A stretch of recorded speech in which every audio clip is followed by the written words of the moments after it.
আসসালামু আলাইকুম, সবাই কেমন আছেন? আশা করি ভালো আছেন। আল্লাহর রহমতে আমি ভালো আছি।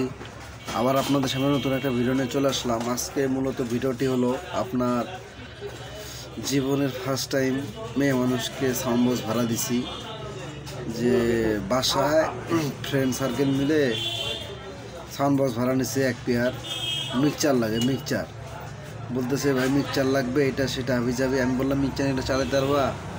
তখন মানে হয়তো ভেজাল মনে করছে, তখন বলছে মিক্সচার লাগবে না, ভালো একটা মেশিন, দুটা বক্স লাগবে। তখন আমি SP4-এর এক পেয়ার মাল আর স্ট্যান্ডার্ডের 1000 একটা মেশিন দিছি, যা সেট আপ করে দিয়েছি। তো বললাম কে সেট আপ করবে? আমাদেরকে দেখাই দিলে পারবো।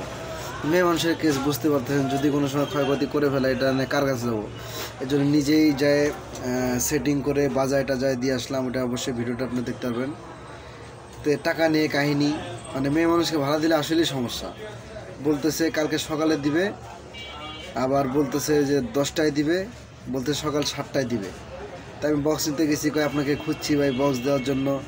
আবার বলতেছে ভালো করে বাজাইতে নেই, টাকা কম নিতে হবে, এটা সেটা হবে যাবে, নানান কাহিনী। তারপরে অটো ভাড়াটা আমাকেই দিতে হয়েছে, আমার উপর ফালাই দিছে।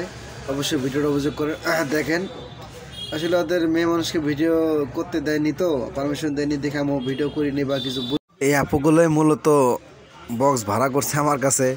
বলতেছে ভাইয়া আমরা বক্সের উপরে যাবো, আপনার সাইড অন। আমি বললাম না না, বক্সের মধ্যে কি যাওয়া যায়? সবাই মেয়েগুলাই বক্সে, মানে বক্সের ভ্যানটাতে উঠবে, যে একটাতে সবাই যায়। বললাম না, আপনারা আপনাদের মতো যান।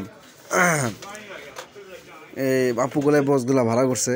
নিয়ে যাওয়ার সময় যত কথা, যত ইয়া, বাপরে বাপ, মেয়ে মানুষকে ভাড়া দিলে এত ইয়া, মাথাটা আমার আসলে কি বলবো, বলার মতো ভাষা নাই।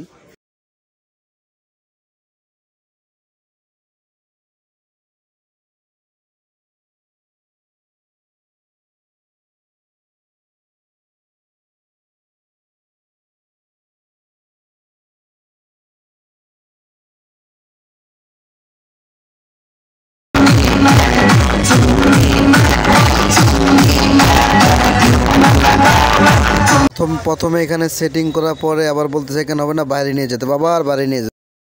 এখানে বাজার ফলে দেখেন টিনগুলা কিভাবে পরিষ্কার হয়ে যাচ্ছে, মানে সেই বাচ্চে।